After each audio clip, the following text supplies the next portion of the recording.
बंधुगण नमस्कार। मु श्रीमती रश्मिता पंडा मो लेखनी केईपद पेज प्रकृत पाइबा प्रकृत पाइबा क्या कह जाए। रिटन बाय रश्मि। एठी बंचिबाकु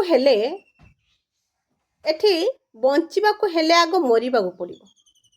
एठी बंचिबाकु हेले आग मरिबाकु पड़िबो। जेमिति कि सज गुलाब टीकु पाइबाकु हेले आग कंटार आघात सहीबाकु पड़िबो। एठी आजिका दिन रे टिके शांति रे सोईबाकु हेले आग एठी आजिका दिन रे टिके शांति रे सोईबाकु हेले प्रथमे जंत्रणा जर्जरित बिछना रे निजको लहुलुहाण करिबाकु पड़िबो। हसकु मन भरी पाइबाकु हेले अति निकट रे मुंड कचाड़ी कचाड़ी आहुरी कांदिबाकु पड़िबो।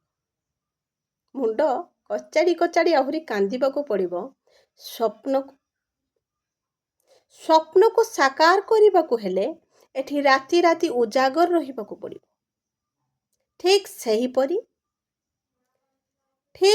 परी आउ पुनी राजसिंहासन सुख पाइबाकु हेले ठीक सही परी आउ पुनी राजसिंहासन सुख पाइबाकु हेले 14 वर्षर वनजात्रार जंत्रणा सहीबाकु पड़िबो।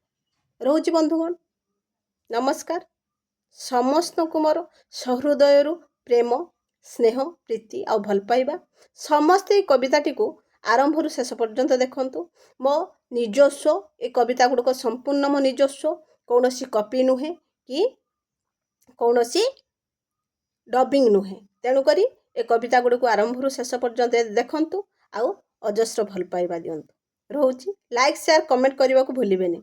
रोची बंधुगण नमस्कार।